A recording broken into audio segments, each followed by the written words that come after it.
This is not about Netanyahu, and it's not about left and right in Israel. And I will certainly back Netanyahu and Minister Gantz and the government of Israel. We all stand united. No one will divide us, and we'll fight back. Rahul Gandhi ने पूछा है कि पुलवामा हमले से सबसे ज्यादा फायदा किसे हुआ है?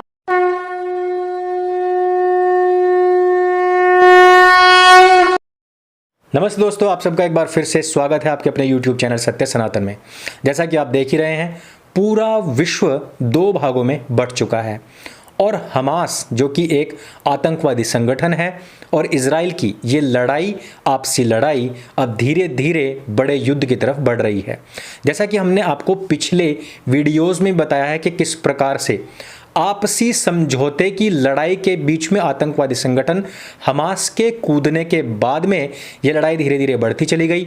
उसके बाद में इस्लामिक देशों की चौधराहट पर अपनी हुकूमत जमाने की चांस भांस रखने वाले पाकिस्तान और टर्की के बीच में कूदने के बाद में यह लड़ाई और ज़्यादा बढ़ गई थी। लेकिन लेबनान के द्वारा एक नियोजित तरीके से 4 मिसाइलें दागने के बाद में अब ये पूरी तरीके से नाक की लड़ाई बन चुकी है। जैसे कि आप लोगों को पता ही है कि लेबनान ने 4 मिसाइलें दागी थी, जिसमें से कि 2 भूमध्य सागर में जाकर के गिर गई थी, एक खाली खेत में और एक को आयरन डोम ने नष्ट कर दिया था। ऐसी स्थिति में भारत में रहने वाले उन मुसलमानों के लिए बड़ा संकट खड़ा हो गया है जो अभी तक फिलिस्तीन को सपोर्ट कर रहे थे। लेकिन पाकिस्तान के द्वारा अपने प्रथम अब्बू चाइना से विनती किए जाने के बाद में इजरायली दूतावास ने चाइना को चाइना में बैठकर ही उसकी औकात भी याद दिला दी है। भारत में आपने देखा किस प्रकार से इस महामारी काल में भी भारत में होने वाली मौतों के पीछे अपने राजनीतिक दांव पेंच लगा करके इसमें भी अपना फायदा देखने वाली कांग्रेस पार्टी, जो कि एक बड़ी विपक्षी पार्टी है, किस प्रकार टूल किट बना करके देश को विश्व के सामने बदनाम करने हेतु बहुत ज़्यादा उत्साहित दिख रही है। वो कह रहे हैं कि किस प्रकार से हमें भारतीय हिंदुओं को कुंभ के नाम पर बदनाम करना है, ईद के नाम पर मुसलमानों को प्रेज करना, उत्साहित करना है, पूरे विश्व में भारत के ही नाम से आने वाले स्ट्रेन को प्रचारित प्रसारित करके दिखाना है। यही नहीं, जब जब भारत ने अपने दुश्मनी देशों के ऊपर हमला किया तब उन दुश्मन देशों के बैठे हुए पिल्लों ने यहाँ पर सबूत मांगे हैं।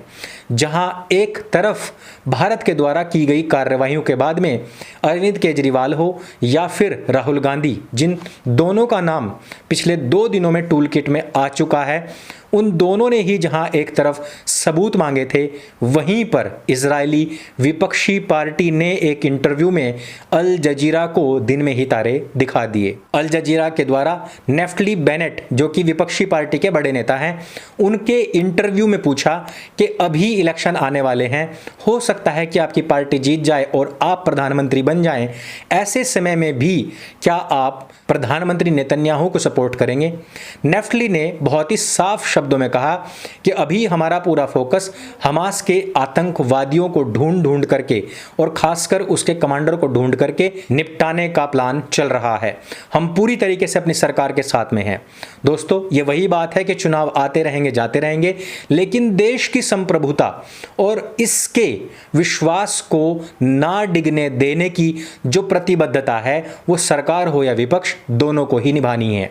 एक तरफ 135 करोड़ लोगों का बटा हुआ देश भारत है और दूसरी तरफ 90 लाख लोगों का संगठित इजराइल देश है, जहां पर पक्ष हो या विपक्ष केवल और केवल अपनी जनता की सुरक्षा हेतु कृत संकल्पित हैं। 90 लाख लोग, जो पूरी तरीके से 1 करोड़ भी नहीं है, उन्होंने पूरी शक्ति लगा दी है अपने देश की संप्रभुता को बचाने हेतु। लेकिन यहां पर 135 करोड़ लोग एक नहीं हैं। भारत की खाने वाले और भारत के दुश्मन देशों की गाने वाले लोगों के पिछवाड़े पर एक और लात तब लगी जब जो बाइडेन ने सभी मुसलमानों की उम्मीद के विपरीत बयान दिया था। जो बाइडेन ने कहा था कि इजराइल को अपनी आत्मरक्षा का अधिकार है, क्योंकि इस लड़ाई की शुरुआत गाजा पट्टी से आतंकवादी संगठन हमास ने शुरू की है और हम पूरी तरीके से इजराइल के साथ में हैं।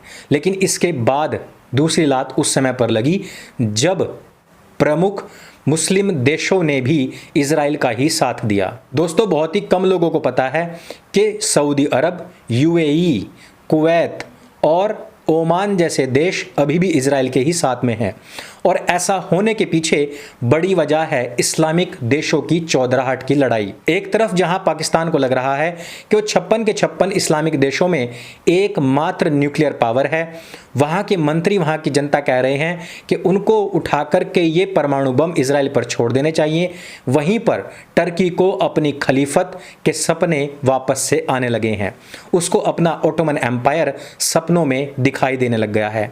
दूसरी तरफ लेबनान को लगता है कि वो सभी इस्लामिक देशों की हुकूमत कर सकता है। तीसरी तरफ सऊदी अरेबिया है, जिसको लगता है कि क्योंकि उसकी ओआईसी पर पकड़ भी अच्छी है, वो ही यहाँ की हुकूमत करेगा, क्योंकि वो सीधे ही अपने आप को मोहम्मद के वंशज बताते हैं और पूरा का पूरा कंट्रोल उन्हीं के ही पास में है। लेकिन क्योंकि यरूशलेम में मस्जिद अल अक्सा तीसरी सबसे प्रसिद्ध मस्जिद है, उस पर यदि किसी की हुकूमत हो जाए तो सऊदी अरेबिया को टक्कर दे सकता है।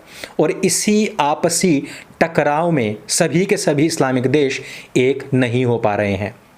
अभी इन चारों के चारों इस्लामिक देशों ने लेबनान की ऐसी तैसी कर दी है, धर करके इनकी क्लास लगाई और उनको बताया कि आपको किसी भी दशा में इजराइल पर कोई हमला नहीं करना है। दूसरी तरफ जब से पाकिस्तान ने इजराइल के ऊपर हमला करने और न्यूक्लियर पावर का इस्तेमाल करने की बात कही है, सऊदी अरेबिया ने पाकिस्तान को दिया हुआ जितना भी भीख में दिया पैसा था वापस मांगना शुरू कर दिया है। यानी कि घर में नहीं है खाने को, अम्मी चली भुनाने को। पाकिस्तान की स्थिति ऐसी है। यहाँ पर भारत में बैठे हुए जितने भी आस्तीन के सांप गद्दार लोग हैं, इन लोगों को भी अब स्थिति का भान होना शुरू हो चुका है। जहाँ पर सभी बड़ी शक्तियाँ इजराइल के साथ में हैं, वहीं पर उनका विपक्ष भी उन्हीं के ही साथ में है। भारत के विपक्ष की तरह नहीं कि जो भारत की संप्रभुता, यहाँ की सुरक्षा के मामलों पर ही सवाल खड़े करने शुरू कर दे यदि सरकार उनको मजबूत करने के काम करे। जिस प्रकार से सुरक्षा सौदों में भी भारत के विपक्ष ने बहुत गंदी भूमिका अदा की थी।